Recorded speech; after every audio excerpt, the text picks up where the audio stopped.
this is Ghost45. I'm back again with another reaction video, and this is Tat's Top Videos, the top 50 coolest armor in games. So, wow, it's almost like an hour, 58 minutes and 8 seconds, that's like almost an hour, so, I got a stuffy nose, so I'm kind of a little bit woozy. I took some medicine, so if I start acting a little weird or funny, please call the police. I'd be like freaking Fat Jesus in The Hangover with his fucking butt cheeks and everything. Oh man, I was watching The Hangover not even too long ago, so top 50 coolest armors, let's get this started. It says this video not interested for kids. I guess it's not suitable for kids. If you are a kid watching this, do not watch it at all. Mature audience only. Series 1, 2, and 3.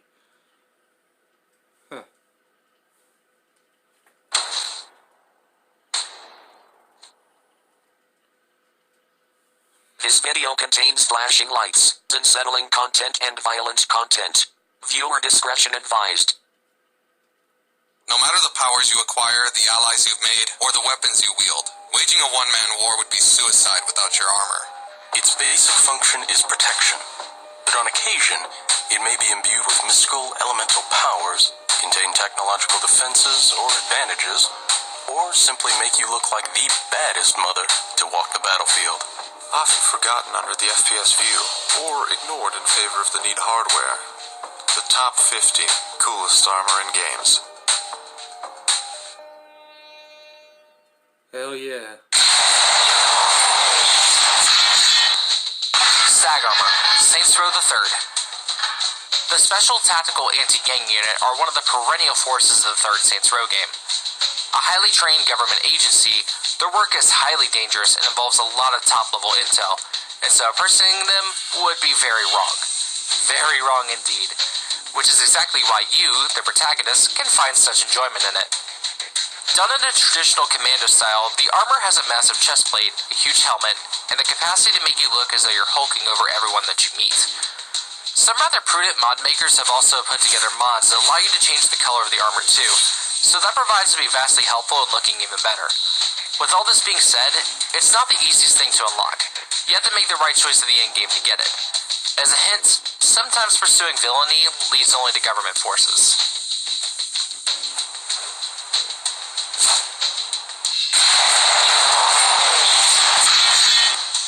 Tank suit. The fractured, but whole. Let it be known that there is no shortage of outfits that you can adorn your character with in the That was my phone, so yeah. Yeah, I played Saints Row 3, man. That is the coolest game in history. If you guys didn't play it, you are a fucking loser, man. Oh man, it was a good storyline.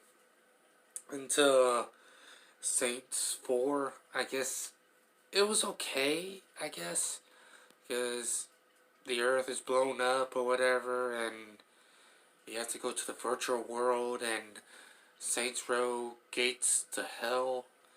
I guess you play that cool guy with the cool hair. And I picked, to bring Earth and people back to life. I choose that because, come on. Those two sucked so bad. Literally, it sucked. But whole. From shark suits to bug suits to the super guppy suit. There are so many choices. But if you want to wander the neighborhood in real style, that makes you look like you're prepared to beat in subordinates at a moment's notice, the tank suit is for you. With a myriad of tones and blocks on the suit itself and a full commando-style body cover, the tank suit conjures up just the right images of the U.S. government. The helmet has an impenetrable visor, and what appears to be a makeshift tiny turret attached to the top. As a bonus, you also get the gloves, which give you a superior throttling grip to use on anyone who looks at you the wrong way. The recipe has to be purchased from Jimbo's Guns before you can make it, though. I wonder how he got his hands on those top-secret schematics. The fuck?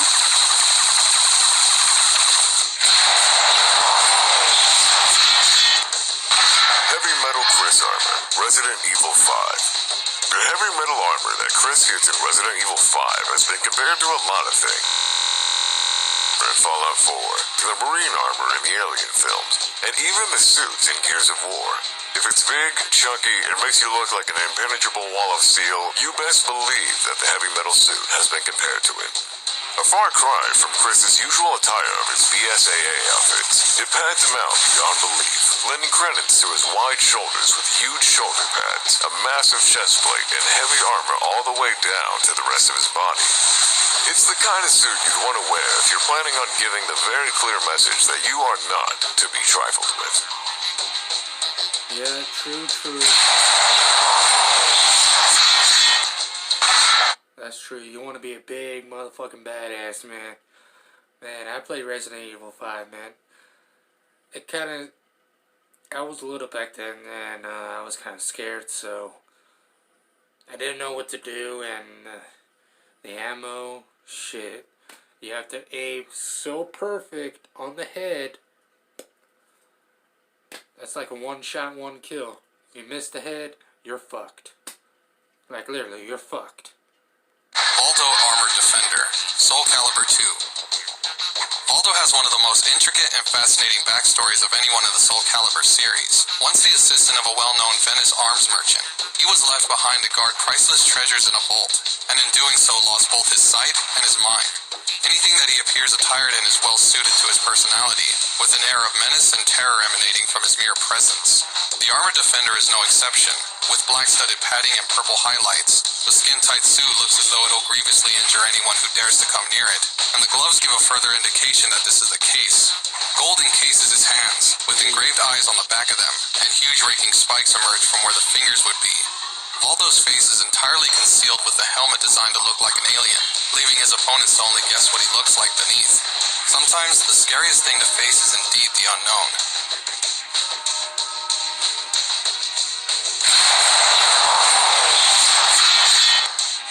Bounty Hunter 1, Warden, Doom, 2016.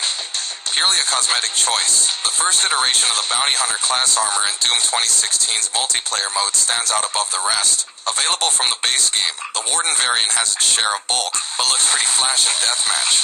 It's about as Doom guys you can get, and the highlights really bring out the color of blood, which you'll be amassing as you slaughter your way to the top.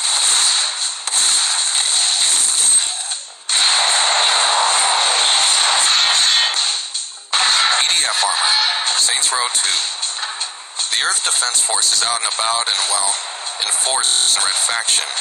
And it seemed about time that Saints Row 2 filched a couple bits and pieces from yet another franchise. The EDF armor is given to you in the Old Tour Exposed DLC, and it will leave you feeling like a true badass. With its full body plating and sleek-looking helmet as well as the classic helmet protrusion at the back, it looks pretty darn great. It also matches the EDF scout vehicle created by Eric that you can pinch and ride around in, giving you double opportunity to cruise the streets looking like a cool sci-fi character. It is absolutely a must-have for any fans of Red Faction. Even if you know nothing about the series, this armor is cool enough to have on your hit list anyway.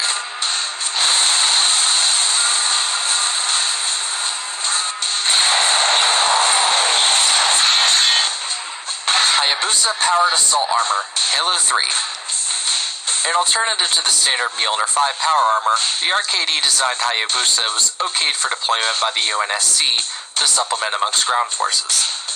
Similar in nature to the Mjolnir's basic premise, special alloys were included to reduce the amount of armor by a third, while its Japanese design specifically makes up for the lack of protective padding by using its angled layers to control projectile impact and penetration.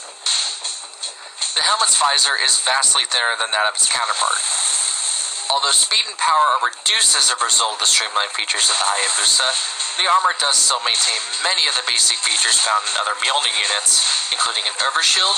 It is unlocked in its entirety by collecting all the hidden skulls in the campaign, along with an additional katana upon unlocking 49 achievements. All things considered, the Hayabusa is a kick-ass looking suit, and should strike fear to the hearts of anyone it opposes. Its design was based on Ryu Hayabusa of the Ninja Gaiden games, with RKD believing to be an abbreviation of the series' original title, Ninja Ryukenden.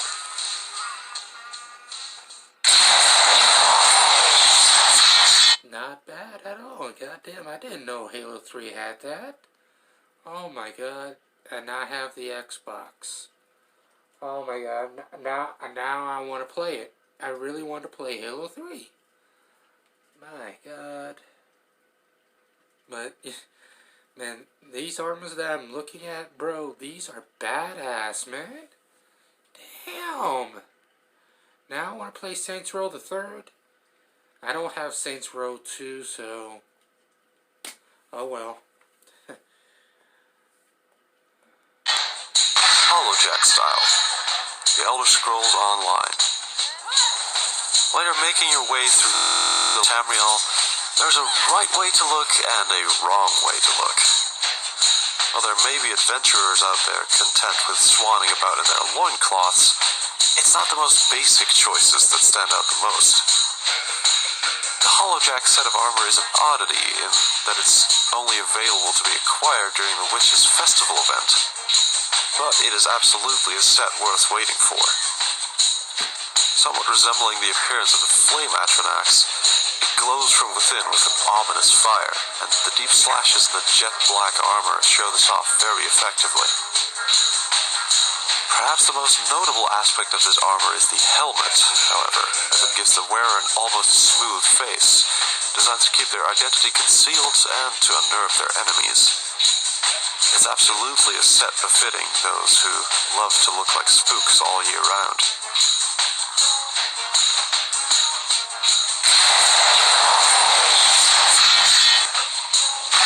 Shadow Evo Trooper Armor. Star Wars, The Force Unleashed. Outfitted with deadly armaments such as repeating blaster rifles, flechette launchers, and sporting thick black shiny armor, the Shadow Evo Trooper is one of the most advanced soldiers in the galaxy. Very few were ever deployed due to the cost-effectiveness of their experimental technology, but wherever they went, death was sure to follow. Shadow variants of the Evo Trooper have the ability to turn invisible, allowing them to carry out sneak attacks and assassinations with deadly precision. Their blue visor contrasts coldly against the familiar Stormtrooper helmet plating, making the Shadow Trooper an even more threatening to behold. While only cosmetic and a skin for Starkiller, the Shadow Evo Trooper armor can be unlocked with a code. Equipping it will restart the level, and you'll need to keep equipping the skin for future levels too. But with these setbacks, the final result is worth it. A devastating killer destroying legions of enemies, looking awesome at the same time? Check.